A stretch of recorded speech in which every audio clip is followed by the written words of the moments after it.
Welcome back, everyone. I hope you've been enjoying the sessions today. Certainly a lot of buzz out in the hallways talking about some of the great discussions. Before we get into our second plenary for the day, I would like to introduce you to Joanne Ryan.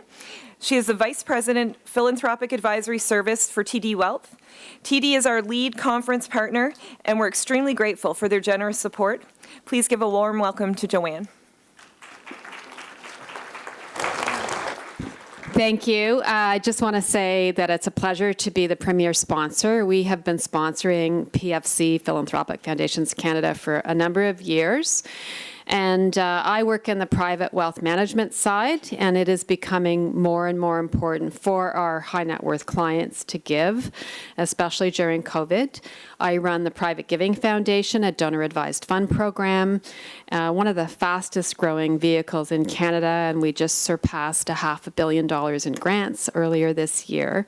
So this conference is important for us because we are constantly working with our clients and our donors to help them learn. A lot of them are new to philanthropy, a lot of new money, and these are really important conversations so that we can educate our donors so that they can give and do philanthropic plans that make sense for them and to give in a smart way. So thank you for coming, and I hope you enjoyed the first day. We're not done yet. We're delighted we have one of our TD colleagues on the panel, the upcoming panel, and I know it's going to be a great conversation and then another great day tomorrow. So thank you.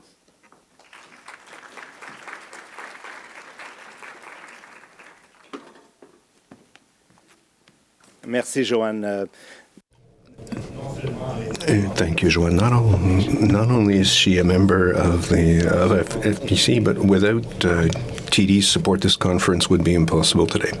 So thank you very much to TD Bank. Bonjour et bienvenue à notre Good afternoon and welcome to our second plenary. Late in the day, but I can see that there are still some energy in the room, still some people in attendance. Just a reminder concerning masks, particularly during plenaries. I encourage you to wear these masks.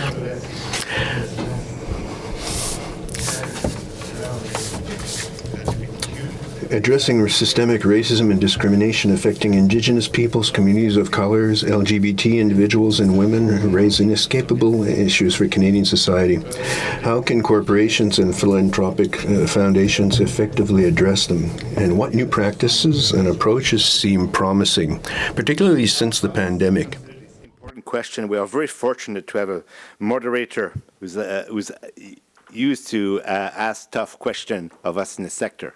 And Vinod, and I'm going to massacre his family name, try me again. Rajesekaran. Vinod Rajesekaran, the editor of Future of Good, will moderate this panel. And he's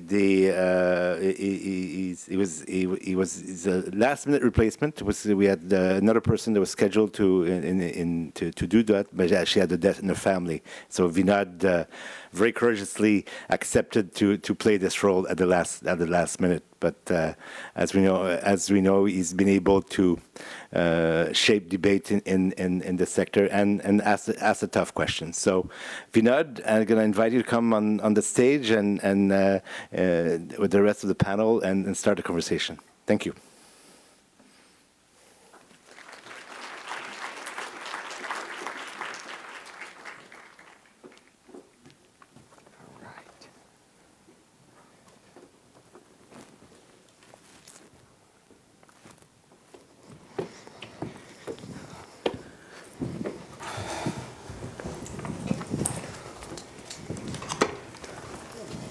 Great, perfect. Go over here. Yeah. Okay. All right. Merci, Jean-Marc. Bonjour tout le monde. Thank you, Jean-Marc. This is our last plenary of the day, and we have incredible speakers here on stage with me that I'd love to introduce very quickly. We have Faiz Abhuani, who's the founder of Brick by Brick, Nadia Duguay, Executive Director at the Béati Foundation, Rosalie Vice President of Philanthropy at Equality Fund, Sadia Zaman, Chief Executive Officer at Inspirit Foundation, and Alicia Rose, Associate Vice President, Social Impact at TD Bank's Corporate Citizenship Group. Thank you so much for joining us this afternoon. Really excited to be here. This conversation is about reshaping narratives and changing practices. And I'll open with a story I love telling about my daughter and I doing story time together before bed, and I hope it will set the context a little bit for the type of conversation that we're going to get into. So about 6 months ago, my daughter and I, who's 7.5, were reading a book before bed together called The Age of Dinosaurs. And in that book, I talk about the era of dinosaurs, the Mesozoic era, and we're reading along, and she says, "Hey, Dad, what era are we now in?" And I wanted to have fun with this question, so I said, we're actually between two eras. There is the before COVID era, which we call the BC era, and then there is the after COVID era, which we call the AC era, and we're moving from one to the other. And then, of course, she was confused and puzzled, and she looked at me and was like, that just sounds really strange. Never heard of these eras. We didn't cover that in school. And she had the most brilliant question. She said, so what will go extinct? And you see where I'm getting at with the context here. But that question from the 7-year-old, I think, is one of the important questions in front of us as change makers, as funders, as policymakers, and so on. And there are a number of transitions underway. And one of the things that we're obsessed with at Future of Good, as a digital publication covering the social impact world, is how might teams, how might organizations transition from the BC era to the AC era? And what does it mean to transition well?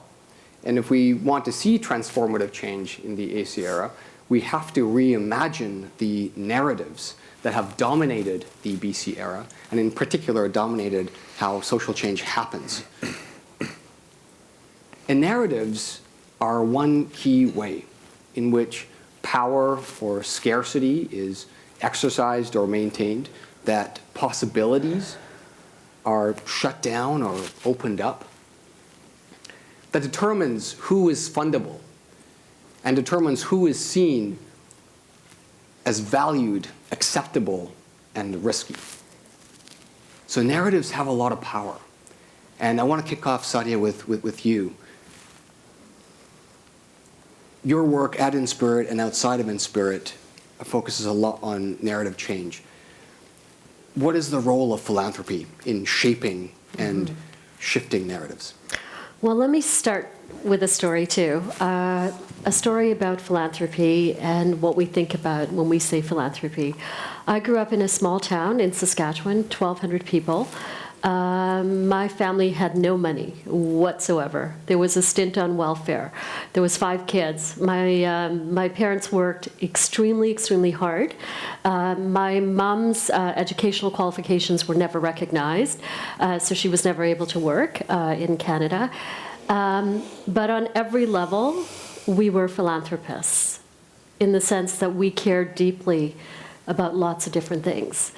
And we cared about the community that we would eventually go on to create for ourselves in various different ways.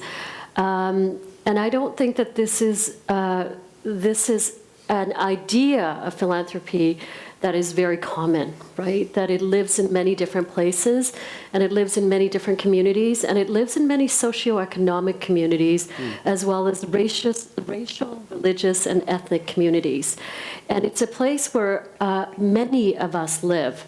When we think about philanthropy in this room, I think we think about big money, about giving money to communities, about what the power relationships are in that transaction, very rightly so. So the story of philanthropy and narratives is actually starts from that foundational place of what is philanthropy. I will only say about the power of narratives, we know that narratives can change everything from the outcomes of wars to policies, to the people we hate and the people we decide to kill. Those are all stories we have been told about each other, and they're stories that are very, very powerful. And when I talk about narrative change, I'm not talking about one story or a series. I'm talking about the deep mental models that form our opinions, our deeply held beliefs about who other people are. And philanthropy is in a very privileged position in that we have the opportunity to also change the narratives about who other people are, or who people like us are. There aren't many people like us who are leading foundations in Canada. And here I want to just give a shout out to Jihad from the Laidlaw Foundation, who reminded me last week that in 2014, there was one person of color leading a foundation in Canada. We believe that there are now about 9 or 10. It's 2022. So I just want to set the foundation for a deeper conversation about narratives with that. Super. Thank you so much, Sadia. Roz, from your perspective, what do you think? So the question of narrative, or thinking about narrative, first I just want to say I'm glad that you're all here. I'm happy to see this room filled. This is toward the end of the day. Sometimes people peel off, and I was excited to be a part of this conversation with my colleagues here and in this community with you. I have worked in philanthropy for over 20 years. I'm still a spring chicken. But, my notebook is always, it's kind of like a Linus blanket, but I don't need it right now to talk directly to you.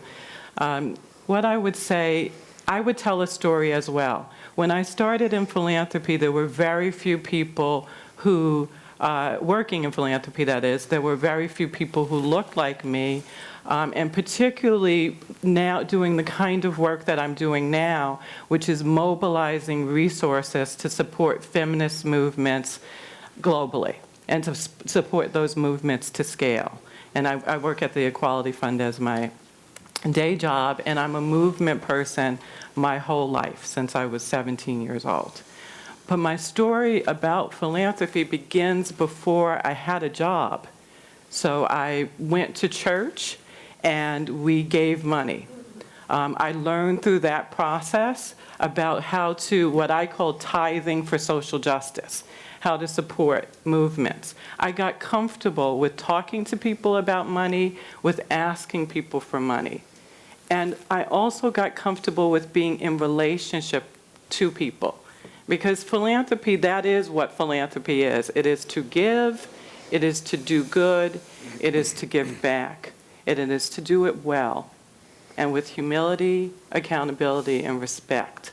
And when we weave those kinds of narratives into the kind of work that we do in the philanthropic sector and organized philanthropy, whether you're an individual philanthropist or you work for a foundation or an institution, when you weave in the narratives of why you are connected to giving, why you are connected to resourcing, then you're able to hold yourself in a place where not only are you accountable to your own narrative, but you're welcoming of other narratives. Thank you, Roz. Nadia, I'm going to maybe throw a bit of a provocative question at you. One of the things that we heard this morning is a really good conversation on the legitimacy of philanthropy. And one of the points that came across is how critical can one be? And one of the things that we know is driving practice change is about critical thinking and is about investigating and exploring critique. Yet this morning, there was a really interesting conversation about, we may be critiquing philanthropy too much. And so I want to ask you, how much critique is too much critique? And what is the risk of too much critique? C'est une bonne question. Je vais répondre en français. That's a good question. I'll answer in French.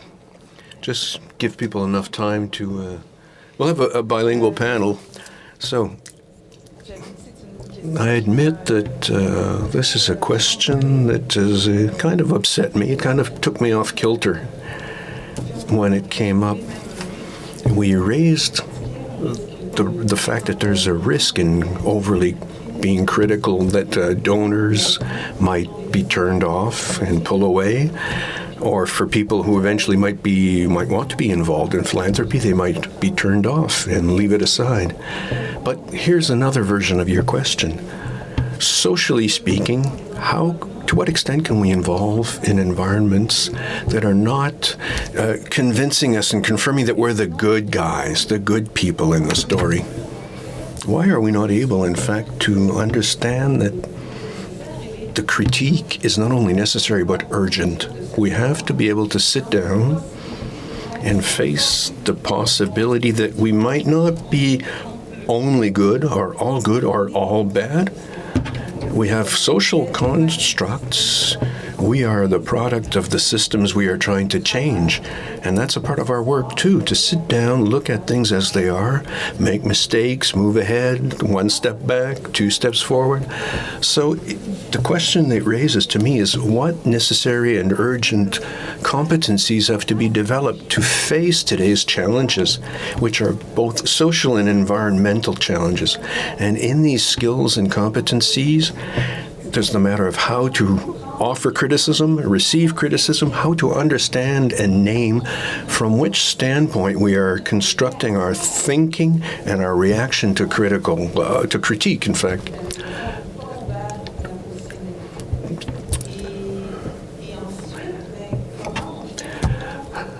And further, what tools, what processes and spaces do we need so that we can face this resistance to change that is so anchored, so strong? It seems to me that this is something we have to look into closely. So if criticism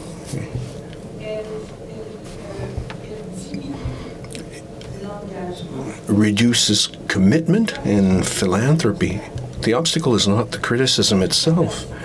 It's our lack of capacity to analyze the criticism and to take account of it on a daily basis. So I'm sort of taking your question and flipping it over as I understood it, and also this is based on what I heard this morning. And this notion where we should start to think outside of this eternal dichotomy between good.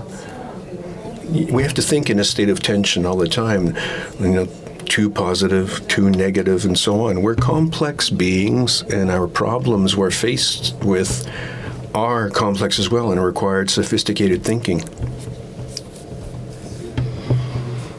Thank you, Nadia. Stuff in there about a lack of capacity to analyze criticism and so on. What do you make of Nadia's points? I mean, in a nutshell, I would say I agree wholeheartedly. It's funny. I was having a conversation with a colleague just earlier in the foyer, and we were talking about the importance of critique, self-reflection, but also community reflection back to us. And working in a bank, you often, run that risk of being completely inward facing, and to be able to be self-congratulatory about the work that we're doing. And while I'm very proud of the work that we do, we know that there are gaps. We know that there are opportunities to do these in more meaningful ways. And perhaps more importantly, that it's continually in evolution. So there will never be one static right way. Nothing is completely good or bad, to Nadia's point. But there will never be a static kind of good way to do this work if we're not continually challenging ourselves to do better. And going back to your question earlier about narratives, I mean, I think that some of the work that we're trying to do is to really reflect on, whose narrative are we listening to? Are we listening? Are we in a position of power and dictating what the narrative is? I've worked in other spaces where we have, I think this mic is, where we have, really decided what we wanted to prioritize rather than actually listening to community, rather than understanding that there are people in places of privilege and power who are going to have, a real, push for us to move in a particular direction that might not actually be in the best interest of the mass community that we're actually looking to support. And so I think, without that mirror of reflection, it's impossible to do this work. I also think it's important to note that we often ask communities to do this labor and to play this mirror and to access them for information on how we should do this work better and how can we do this work better. And so I think it's important that community members aren't just seen as the mirror, but actually active participants in the sector and not just seen as a recipient at the end of the day. Right. Sorry, can I, and I'll come back to yours. But Alicia, we have known about this for ages. We have known that listening to community matters. So what's different today? And you want to sort of pick up a little bit as well on this fine line that you talk about between being proud and being self-congratulatory. Yeah. So, we've known about listening to community for ages. What's different today? Absolutely. And I think it really depends on when we look at the makeup of people doing this work, quite frankly. When I started in the philanthropic sector, certainly I was generally one of the only people of color, usually one of the only Black people in the space, having these conversations. And not to say that I can speak for all Black people, this is impossible, but I was able to bring some lived experience to the dialogue. As I move forward in my career, I'm heartened to see that we seem to be seeing a little bit more ethno-racial diversity in the makeup of those people doing this work. I still don't think we are where we need to be. Right. I do also think that there's the external pressures, quite frankly. In the most recent history, we know that there was the murder of George Floyd in 2020, and that really pushed people who weren't as interested in listening and weren't as interested in making certain changes to recognize that even if that wasn't their preference, that it was required in order to continue to do business. Russ? I was actually just affirming, but I'm happy to jump in. So one of the things I can share is the Equality Fund is a global feminist fund. But one of the unique things about how it started was with a consultation. So not just we need to get resources to support feminist movements, but how should we deliver those resources? How would they be most useful to movements? So it meant that not only did we have to listen, but we had to respond and we had to hold ourselves accountable. So that is an important thing to think about. In the earlier panel, in the first plenary, when we listened to the excellent research and perspectives, what to me was missing was thinking about philanthropy in a much broader sense, right? And so that's why I started out talking about it, and I think you've heard some narrative about our relationship to philanthropy, our relationship to giving. For communities who have fewer resources, financial resources, does it mean that they are not philanthropic? Does it mean that they don't have something to give back to their community? So sometimes it's about the reframe, it's about changing the question. I'll say one more thing about the Equality Fund. So not only are we grant making, right, getting resources out, our objective is to do it flexibly, to do it to scale. And for scale not to be 1 year, 2 years, but a decade, right? And to have that ambition. Our approach is not to operate from a place of scarcity, but to assume abundance because there is abundance. Not that we have to manufacture abundance, but that we have to name it. Our approach is that it is not to hoard power, but to share power. Our approach is to gather resources so that we can do good, but create seats at the table so that we're not the only game in town. Because we know in philanthropy we're very, very good at initiatives, and then we end them, right? And we move to the next initiative. And then I'll also say, I've heard people in sessions or in the hallway say, we're not always getting to what the elephant in the room is. And often those elephants are constructs like gender, like race, like ethnic status, like sexual orientation and gender identity. And if someone brings it up, it's almost like if I were to be in the audience right now and I said, I just announced, as I heard someone else do it earlier today, the importance of race, and we're not talking about race. That's often met with silence. And it's not simply met with silence because people don't want to approach it or are only uncomfortable. I mean, yes, some people don't want to approach it, and yes, it's often a discomfort. But the reason why is because it's not actually woven into what we should be talking about from the first place. When we are doing this right, we are not having to have a call and response from the audience to bring up gender, to bring up race. We are starting from that place. And I would just add to that there's a lot of complexity to this conversation around race. And the sector is very, very nervous about the conversation, right? I think many of us have had that experience, and that would not be a mind-blowing concept to most of us. I will also say that when we talk about power lies at the board level often, and it lies in my role as the head of the organization. And without power, it's hard to do any of the other stuff, right? And so getting the balance right between how do you exercise your authority and your power in a meaningful way, as opposed to a very, very traditional way of the way that power operates, is an art for all of us, right? And we all have to figure it out in our various roles.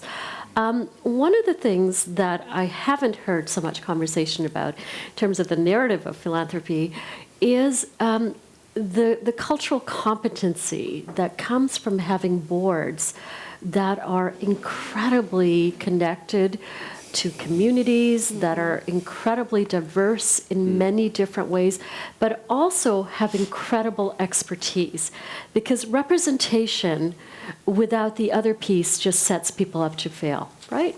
So we know that there's expertise that lives everywhere, and it's on us if we can't find the expertise. And I say this as someone, my board, out of 11 board members, 10 out of 11 board members are not white, okay?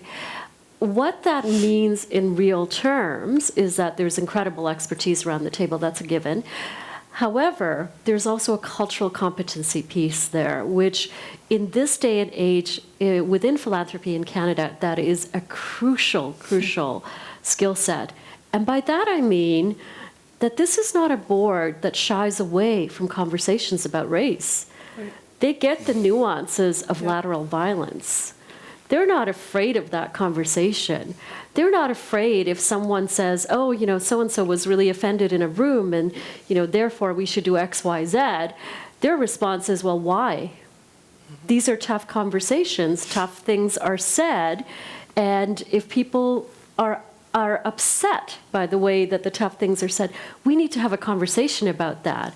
But the answer is a conversation, right? And that requires a cultural competency that is such a rare thing on boards. As I heard many of my colleagues speak over the last couple of days in formal and informal ways around challenges that they're having with their boards.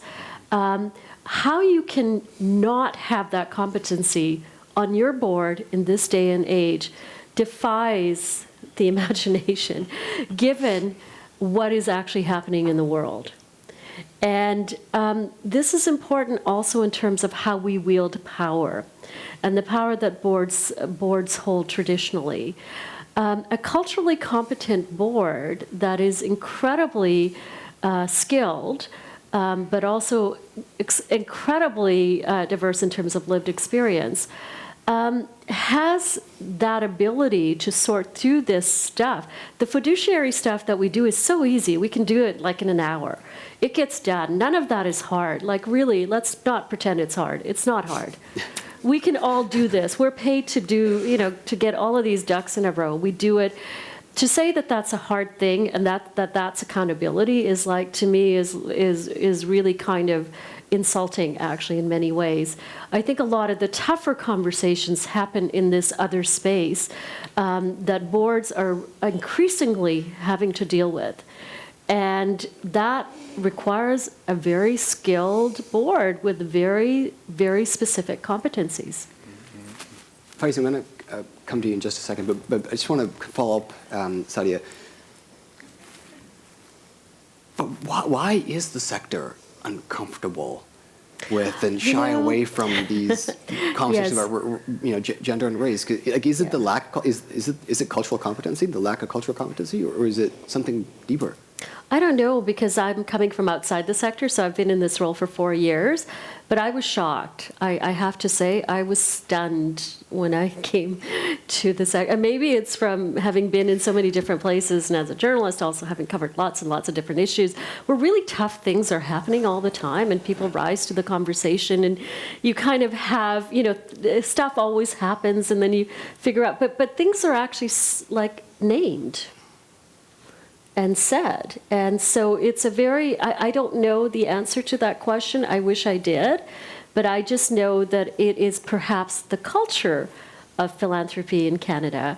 And it was Joanna Kerr who said earlier today that, culture eats strategy for breakfast, as per the leadership models, right, that some of us have studied. And this is one of the first things they teach you. The culture pieces are much, much tougher to ever deal with.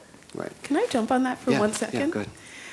I would also kind of position that the reason why there's a hesitancy in the sector is because the sector is very comfortable. Like, we're in a very comfortable position of hierarchy models, power models. There's actually not a lot of motivation to shift out of that. There is motivation on an individual level, on an organizational level, but on a systemic kind of sector-wide level, what we're asking of people or looking to people for is relinquishing power. It's making space, and there's not a whole lot of desire to give up power. There never has been. So I don't know that is. Solely affecting this sector, but I certainly see it show up time and time again, particularly when we look at boards and who is in the kind of a governance position. And when you think about all the sort of the types of stakeholders we have, the sector has, where do you think that motivation can come from? Well, that's maybe someone will jump in on that one. Well, I have an answer to that. That's the question. Yeah. I'm so happy you said that, because it's probably the one thing that's been said that I can't really understand. To not have the motivation to change. Every day I want to change the world. So it's really fascinating. I think it goes back to how do you do the stuff that Nadia was suggesting that the folks in the sector do, which is look inward and find what is it about the critique that's spicy, that's tickling you, that's getting you to feel so much, and where did those feelings come from? I think there's a lot of work inside to do, and I think that whenever I want to do work inside, when, say, I'm in a conflict with someone that I'm in a position of power in relation to, well, I work with them. It's very hard because I always feel like, they don't understand, and, we've got all this pressure, and, but I guess what I'm saying is, I feel like fundees, I don't know how they call them. I'm from an organization that's funded by Béati. And so these kinds of conversations, I feel like they land differently for you than they do for me. But in my experience, when I'm working with my beneficiaries, quote unquote, and I only call them beneficiaries in grant applications, I tell my community Back to language. I tell my community organizers something very different than what I tell the funders, and that is, we do not help people because we do not want to give the impression to the people that we work with, our quote-unquote, what you would call partners, that there's something wrong with them. We actually want the people that we work with to feel like they have the solutions because they have the lived experience. They are the people who are closest to their ancestors and to the land. They are the people who do philanthropy differently, right? Where I grew up in my mosque, there was a volunteer corps. We had uniforms, and it was very serious, and everyone participated, not just those who had wealth. And I feel like if I was a philanthropist, I would want to learn from the people that I fund because I'm in a relation of power in that regard, but I'm not necessarily in a relation of authority. Actually, I feel like they have a lot of authority because they have survived under very, very difficult circumstances. So they have the solutions, but we don't have a shared language. And I think that these conversations are an amazing place to have those, to develop a shared language. So oftentimes I think that when there's tension in the room, it's because people are using words and hearing different things. And I guess that's what we're trying to untangle here. Anyway, I don't know if this makes sense. It sounds amazing. It all makes sense. It does. And Ross, I want to sort of ask you in your work, the sort of the code switching that, Faiz is talking about, where, you only use the word beneficiaries in grant applications and things like that, and does that add to the comfort that Alicia talked about? Well, I have maybe a slightly maybe different perspective to share on this, and which is I think we have to be comfortable with the discomfort. And what I mean by that is, I've met people here and throughout my time in philanthropy who come from movements or come from communities that are seeking fundamental social change. My first organizing campaign, I was a teenager, organizing on my college campus to address, to divest from apartheid. I became a community organizer, and when I made my way to philanthropy, I understood that there were lessons that I could bring into that, and there were things to learn. Mm-hmm. And I've never stopped learning. I've never gotten to the place where I felt like I had it all figured out. Mm-hmm. And that is something that I think Alicia was talking to, that level of comfort we get that we have the answers. We do learn things along the way, and some of those things turn out to work well. But if you stay there, then the field is not changing, the field is not growing, and we're certainly not really holding ourselves accountable to any kind of changing circumstances. I also will say I've been a part of lots of collaboration. So what keeps me honest and keeps me humble is being in relation to lots of different partners who have lots of different experience. That it's in philanthropy, we need to be intergenerational. We need to be thinking about leadership tables as not just the program officer or the development officer or the trustee, but that we all have a responsibility, and there's there's a connection to all of those different parts and we all have some privilege, but then also some capacity to ask the right questions or sometimes change the question. I'll tell a quick story. People have talked about, they've mentioned George Floyd. I live in the U.S. I live in New York City, and I've been a part of a lot of the social change work that's happening now in what is a really exciting time for progressive change, I believe. I mean, yes, we're dealing with hard circumstances, but in those circumstances is always opportunity. And so people ask me in my field, in philanthropy, they said, it seems we're dealing with intractable problems. It feels like we can't solve these problems or we can't put enough money toward it to really make a difference. Or how do I show up as an ally, or what do I do if I don't belong to that particular community? And one, I said, I feel like you have to do some of your own work, right? That you have to do some of your own work and learn. But at the same time, my question is different. I don't ask the question about what racial injustice looks like. I ask the question about what racial justice looks like. I don't have conversation with people who have racist views to try to convince them to change their racist views. I ask them to help me understand why their racist views are the solution. So, and that, I tell you, instantly changes the dynamic. And I have really good answers about racial justice, but they do not have very good answers about racial injustice. Thank you, guys. Nadia. Là, c'est parti vers un ailleurs. Well, I wanted to speak on this after.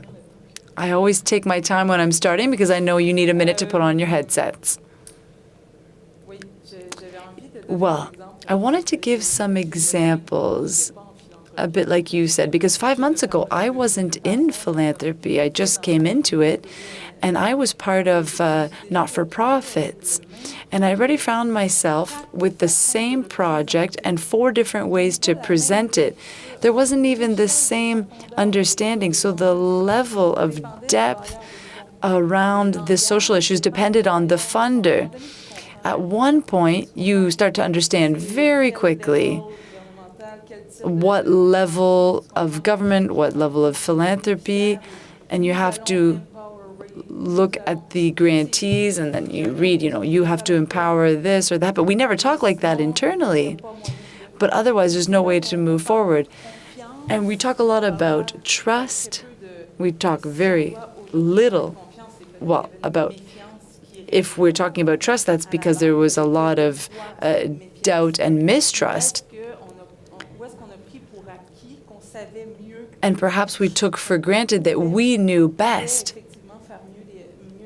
and that we could do things better. And in preparation,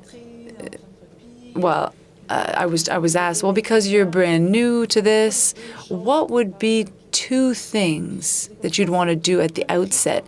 And I said, I think there are 2 assumptions that are fundamental. First of all, that of knowing, and that of knowing better, and the presumption that we're equal. The power relationships are there, they're clear, they were named in preparation for this. So why is it so difficult to say, I don't know? And we're not equal. We're part of a society that is not built around a model of equality. So let's take the time to call it as it is, to name it, and then to see what can be done. Once we are honest about that, then we can be as frank as possible and see how that changes the rest of the conversation. Once we recognize what's missing in our way of seeing things and in our power, well, then we will change the paradigm, I think. And in any case, we can try to do that. So we try to change these things slowly, but at least the process would have been started to do this step by step. And the last little thing we talk about why it's so difficult to name things clearly, the question of gender and race. Identity questions are fundamentally a condition tied to the accumulation of wealth. That's something that needs to be named at some point. The accumulation of power and wealth is founded, is based on identity. So perhaps we could start by naming what is at the origin of what needs to be redistributed. So there you go. Just to follow up, Nadia, yes to all of that. And back to Alicia's point, though, there is this, motivation dilemma, right? So there is this say-do gap where it's about knowing, it's about doing, but there's motivation in the middle. So I'm really curious about how does one overcome this motivation dilemma as a funder? And maybe we don't have to start with you. Maybe Sadia, you can kick off as you ponder it. Yeah. I'm so sorry. I didn't catch because my device is my translation device isn't working. So, but I think I got the gist of what you were saying from your body language. The motivation. The motivation dilemma is it's so interesting because I feel like we're so opaque in the field, right? There's a lot of fancy language, even on our websites, and it's very grand and it's very aspirational. And isn't that the perfect cover for not doing anything sometimes, right? Because it's so big, and so the problems are so big, and so they're wicked problems, they're long-term problems. And I think we all understand that. A lot of us are working in the systems change space, and we understand, most people understand that takes a very long time. It takes generations sometimes. But you actually have to just do stuff, right? That's the thing. You have to actually do stuff. You have to start somewhere. You have to fail. You have to, get it right. You have to learn along the way. And hopefully with a bit of wisdom, with a lot of feedback from the folks that you're working with. I mean, one of the things that we do is we have a third-party assessment that is done by a third party of who speaks to all of our grantees, right, and gives us feedback. And because we're trying to get rid of the power dynamic in that relationship, and so that they can say whatever they want to. And I think, talk about holding yourself somewhat accountable, right? But really open to other ways of also doing that. But the point is only that some of the feedback we got is that we're actually doing things. And that it was so basic. It was like, oh, those guys are actually doing stuff. They're not talking about it. They're actually doing stuff. And so when I think about the motivation piece, I think everybody in this room wants to do good, right? Everybody's coming from a place of deep, deep desire to change the world. We're not so fragile that critique is going to break us. Right? If somebody says to us, you're doing it wrong, or that's not your real motivation, are we that fragile that that's going to break us and crush us and drive us, and we can't get back up? Given the resources that we have in the sector, and given that many people in this room will likely not lose their jobs if they do something wrong. Right? Likely, there's a lot of privilege to being in the space, but there's also a lot of we've got to do this, we've got to do this, and then we've got to do this, and then and at some point, you just have to do. And the motivation piece, I think, also seems to stem from some form of fear that I don't understand, and I think that's just part of my personal makeup. I'm hopefully self-aware to know that I'm not that easily afraid of things. So that's been kind of a defining kind of characteristic of mine from the time I was a kid. So I know that there's a part of me that is like that, but there's also a board that is very encouraging of do stuff. Just do stuff. Let's not talk about things. Let's just try things. And without all of those things kind of falling in place, I think it's very easy to get overwhelmed by the bigness of the aspirational piece. I'm going to come But back to also- opaqueness, but yeah, Sorry. go ahead. You know, and I'm going to veer a little bit left here, but I think we need to continue to acknowledge that when we look at these wicked problems and these large, big aspirational problems, philanthropy is not going to solve them. Philanthropy on its own, I think everyone here does great work. I think people, Joanne, Ryan, and Uma, and everyone sitting at the TD table, I think they're doing fantastic work. But in and of itself, these aren't going to solve the big, wicked problems.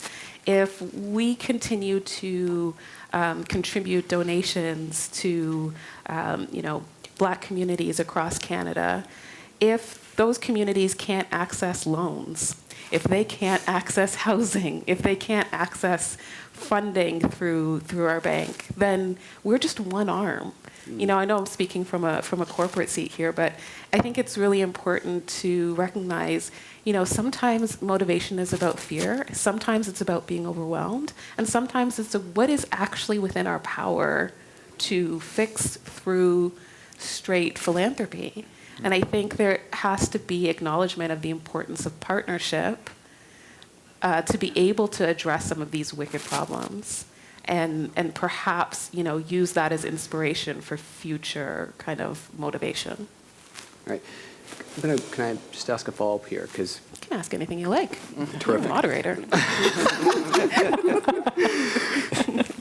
Our editorial team covered, the range of corporate philanthropic gifts that were announced following the murder of George Floyd and the resurgence of Black Lives Matter.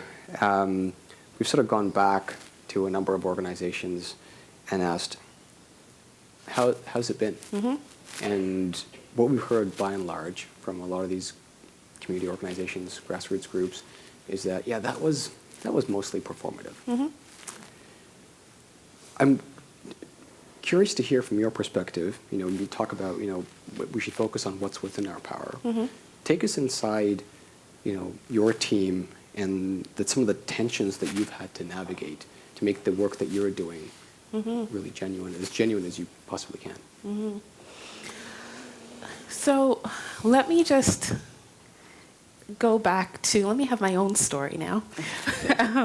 So when I first started at TD 5 years ago, working in granting, and I will say I think that there's been a lot of great work that TD has done authentically to forge relationships within communities, to really work in partnership, to understand, what issues are you facing and how can we work with you.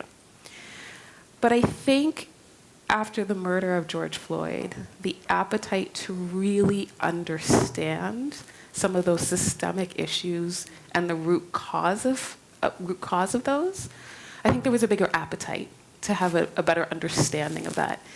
And what I dislike about that, I dislike that it takes a murder of a man, right? I dislike that it takes a murder of a man on video for those conversations to happen. What I like about it is that the appetite, at least I can say from my perspective, was really genuine. It was, where are our gaps? What could we be doing in a different way? And kind of hearkening back to what I was saying, there was a real interest in how do we look beyond just our traditional philanthropy. So we can, donate to Black Opportunity Fund, and we can look at all of these other opportunities to connect with community, but how can we bring the economic power and the people power, because it is power, right? The bank has power. And so how can we bring that to these complex problems? We don't have it figured out. These are conversations we have daily about how can we do this better. But I would say it's encouraging to be in an environment where there's an acknowledgement of the gaps that we're facing. So it's it's not okay just to say, this happened, and so we'll donate to this group. It's this happened, and we'll donate here. And also, what's going on in-house? What's the diversity like at our leadership tables? What are we actually doing to address the core issues here? Are we donating to organizations that have boards and leadership that's reflective of the communities they serve? Like, there was an appetite to have some of these tougher conversations.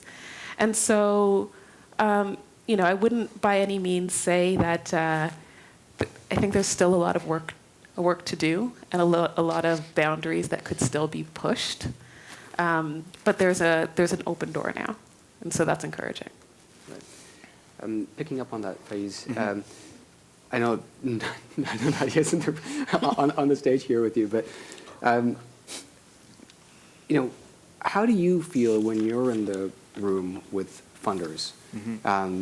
Pick up on what Alicia said, on power, but curious, is your power felt when you're in the room with funders? Well, I'm glad to be going after Alicia again. I feel like so much of what you're saying resonates on an organizational level. I feel like there's a lot of work to be done inside, like I said before. However, and also, I guess, you're employed at a bank, and one of the things that is conflictual in me is that on the one hand, there's so many resources represented here, and there's so much potential for change. And again, it is limited because it's kind of like, the philanthropic sector is kind of like a kind of an arm or an offshoot of the private sector, or of the capitalist sector, or call it whatever you want, or of the tax system, or whatever you want. And so the real question is, like, where are those resources coming from?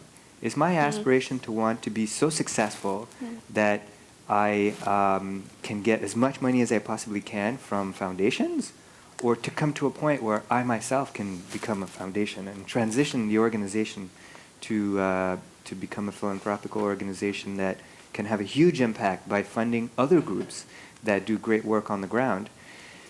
Or do I want to try to leverage the talent, the beauty, the values, the diversity, and the way of being of my communities, and build wealth in the community, rather than have to go to philanthropies for support?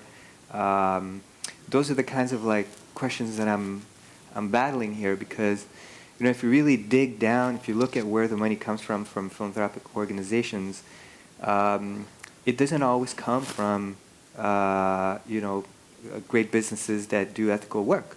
TD is awesome because when I was young, I would go to the Pride Parade, or I would go to some event that is that represents diversity or whatever, and it would be TD. It wouldn't be Bell or whatever. No offense to any of your corporations, but at the end of the day, I'm working to build social housing, in a neighborhood that's undergoing massive, gentrification, and a lot of my neighbors and people that I grew up with are being kicked out because real estate investment trusts and real estate developers are coming in and buying up property because it's all of a sudden it's close to a tech sector, and the University of Montreal is developing a university. And when you look at it, and I don't want to, again, it's absolutely nothing personal, but these real estate developers. You're speaking truths here. Right. You're good. So, TD's still awesome. Yeah, TD's still awesome. But these real estate developers and the university and the IT sector, they're developing real estate by getting loans, and oftentimes preferential loans, because they have so much scale from banks like the TD.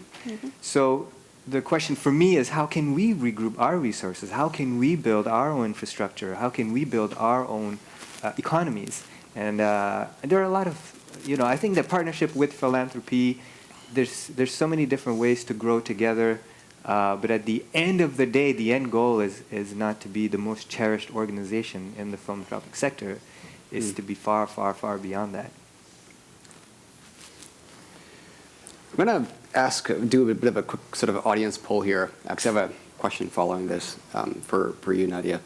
How many folks have seen these signs, in your neighborhood, in your communities, in someone's window at the park that says, "Thank you, frontline workers"? Okay, that's about 95% of the room. Why is it that frontline workers and frontline organizations have just now become so visible? Like, we talk about the urgency of critical thinking and the competencies that are required, Nadia. And, Vicki Grant spoke about this morning, about centering frontline organizations and frontline knowledge.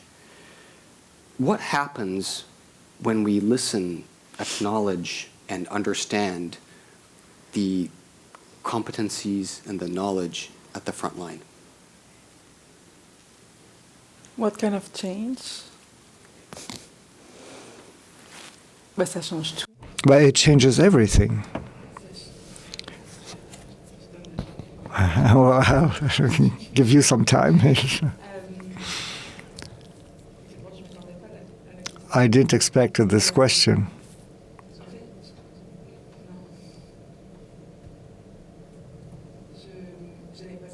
I have the feeling that it changes all the criteria and the definition, and if we really listen, we are supporting them without even asking them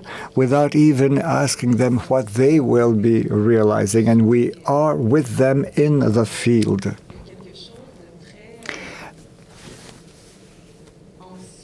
And the work that we're asking of the front lines is so huge, and just to explain what they're doing and how they're doing it and how well they're doing it and how they're putting it in the terminology that we want them to use, that it becomes almost insane. And even when we say that we are listening through the practices that we're setting in place, well, it shows that we're not really listening. And that's when, we had said that we would list good practices and best practices to give hope, but without any accountability, but best practices that are the evidence of a real, genuine listening. Right. Sorry, Alicia? No, please. I did. Okay. I'm good. Raj, did you want to weigh in? On this question? Yes.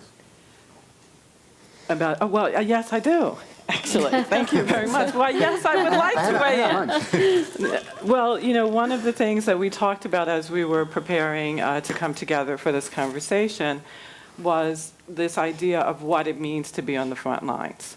And so I shared that at the Equality Fund, we fund organizations that are working on the front line of social change. And I mentioned we have a focus on the global south. And one of the things I'll say about that is generally when people whose lives would benefit most from improved conditions and improved lived experiences, when that happens, that's good for us all. Right? And so if you fundamentally believe that, then that's why we don't have grantees, we have partners. We are making grants, but they are partners, because that change that they're facilitating benefits our society as a whole. In the U.S., we like to say, some of us like to say in the U.S., because I can't represent the entire U.S., and nor would I ever want to do that, especially not to my Canadian colleagues in the room. But we like to say that the revolution will not be funded. Mm-hmm. And this is, I think, especially true working for a fund that the Equality Fund is a new fund. We're a little bit more than 3 years old. We have the story, and our own story, of winning a $300 million bid from the Canadian government to launch a global feminist fund to fund feminist movements. And feminist does not only mean that you have to be a woman or a girl or a non-binary person to identify as a feminist, especially if the definition of that means that we give ourselves permission to do things differently, which has to be the case because how things are, not equitable, not just enough, right? So, and not equal. And so when you think about the kind of building those kinds of partnerships, moving from that perspective, not letting other sectors off the hook, so to speak. Philanthropy is a very small amount of money. All of the philanthropy, organized philanthropy in the world, because you already heard me say that philanthropy happens in many different ways. But if we're talking about institutional philanthropy, then that's actually not as a lot of money, right, in the scheme of things. And governments, governments have responsibilities that we shouldn't be letting them off the hook around. They have a responsibility for our wellness as communities and societies. And I think somebody said it in an earlier session that philanthropy is a tool in the toolbox to help facilitate some things, but not to fundamentally shift the big things that we have to shift in order for everyone. People talk about failing. I'm a parent. I'm sure there are a lot of parents in this room. And we know about failure on a daily basis. We occasionally have triumphs, but, we're often failing. But I remember my daughter wanting to run for her school council. And her poster was that that everyone would have what they need. And I was just completely blown away. I thought, what if I could bring that into the spaces I was operating in? That was the starting place, that everyone would have what they need.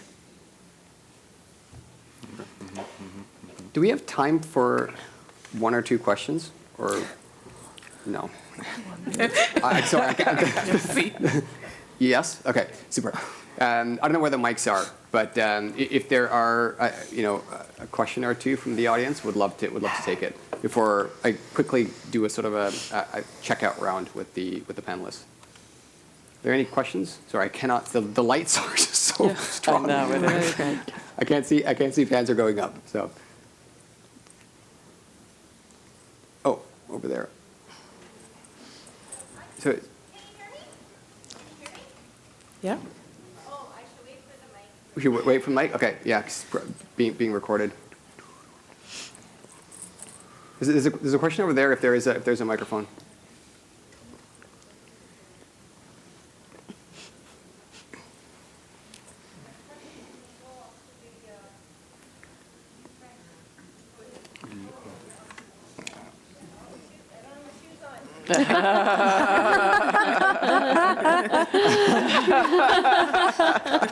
That's perfect. Best moment. That's perfect. Oh, sorry. My question is with caution, because I think people really grab onto words and then make them meaningless. Where do you see reparations for our communities? I'm an Anishinaabe community, so just thinking about Black communities, Indigenous communities, and racialized communities. Where do you see reparations showing up in the future of philanthropy? Thank you. I would, this is a fundamental and foundational question, right, for all of us. And I think for me and for the foundation, it is actually about the transference of power. and resources. Just before I came to this conference, we did some tallies around granting to Indigenous communities, and 95% of all of our funding in that area is going to Indigenous-led organizations. This is fundamental to kind of that power shift that we're talking about, the power imbalance, because without the conversation about power, I'm not sure we can talk about reparations in any meaningful way, right? Without the transference of resources and power. So from my perspective and in terms of our work, day-to-day work, that's how we're seeing it unfold, and then we're listening to what the grantees are telling us. And there are some very powerful things that they're working on, and the hope for so much change to come. Yeah. Anyone else? Go ahead. I think, this is speaking much to the point around power as well. We've had a lot of discussions in our corporate philanthropy team, working in partnership with our philanthropy team and our Black Employee Network and our Indigenous Circle, throughout the enterprise. And I know this sounds like a super basic philosophy, but we've really netted out to, nothing for us without us. And we have not lived that at TD in totality. And I think we're in a place now where we recognize that, it's not even just problematic. It's not offensive. It's not achieving goals when we are funding and making funding decisions without actually understanding the crux of the issues, the impacts, and having the right people in the discussions around the table. And so that means that there is no cookie cutter approach anymore to how we fund. It cannot just be, well, you checked these boxes, that looks great, green light, go that way. Right. It's much more nuanced at this point. And, until we acknowledge the power imbalance that is even more so for equity-deserving communities within a funding structure, reparations is impossible. Like we haven't, we need to get to the point where we're actually living the spirit of inclusion and what that actually means in our decision making. And I think that's what we're working on now. Right. Vinod, can I speak to this question very quickly? Quickly. Very quickly. Yeah. So, plain speak, I think that philanthropy itself needs to be reparations. That we need to be thinking about our sector as that it's not just about how do we grow our endowments more and more and more and more, but how do we actually use, as my philanthropist colleague and friend Edgar Villanueva speaks about it, who happens to be an Indigenous person, money as medicine versus money as harm and as hoarding. Right. So I say we covered a lot of ground the last little bit. I've picked up all kinds of stuff from motivations to learning from front lines, opaqueness, listening as accountability, et cetera, et cetera. But I want to sort of end on a positive note. So I know. Maybe Sadia, we could start with you. But sure. My question is very quickly. It's a lightning round. So please keep it short. What's one thing that gives you hope? I don't feel alone. And that gives me hope. And the reason I don't feel alone is what I mentioned earlier. I now have a community of leaders of color. And those of you in this room who are here know who you are. And for me, that's really hopeful. I don't feel alone. I have in many areas of my career before. And this is a very positive thing. There's a community of practice that we can all cultivate in different ways. And so that gives me a lot of hope, because what I see in terms of the passion and the commitment and the world views and the ability to act on things it has changed for me because of that. All right, super. Thank you, Sadia. Faiz, for you. Oh my God, so much gives me hope. I'm so hopeful because I'm here. I love being on stage. No, it's fun. That's good. We can move on. People in my community. I don't know what to say. There's hope everywhere. You have to see it. You have to see it every day. You have to let it in. So, Super. Ross?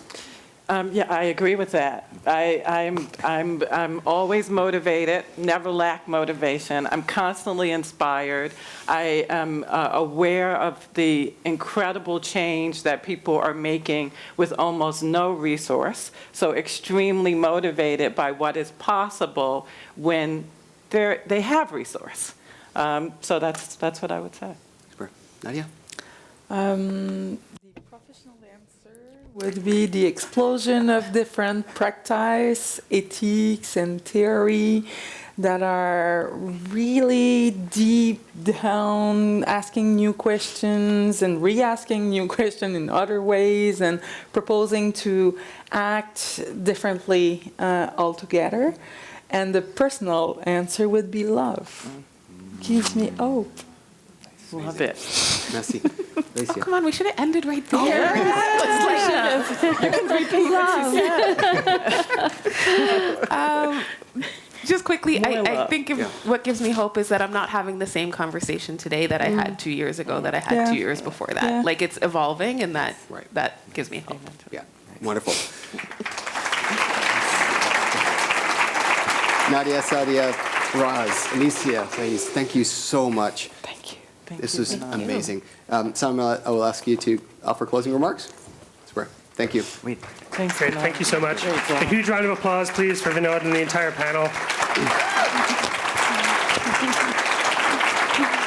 Merci beaucoup for an invigorating conversation that will certainly ensure a continued process of self-reflection in all the work that we do.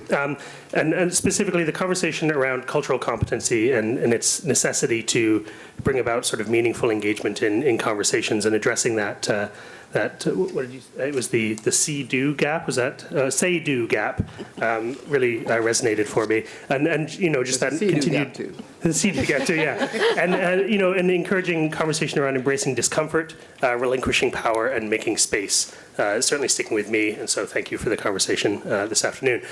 For those of you I haven't had the chance to meet yet, my name is Simon Mallet. I'm the Executive Director of the Rosé Foundation, as well as the still fairly newly minted Vice Chair of the Board of PFC.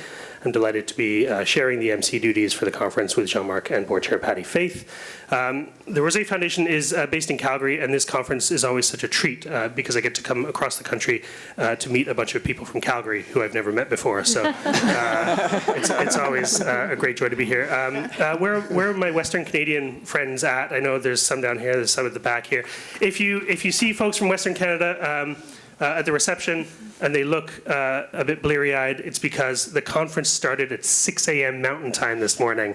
So it's been a long day for everyone, but we're all grateful to be here having these conversations like the one we just listened to. So thank you again. Next on the agenda is the group photo, or as the email I received called it, the family picture. And look, I get it. No one likes family photos, but we do them anyway because it matters to our mothers. So whoever our mother is in this analogy, please make them happy by joining us in the lobby area opposite the reception desk, and we'll get that, once we've all said cheese, the reception will begin at 6:45 in room 720. Thanks very much. Thanks once again to the amazing panel, and we'll see you all soon.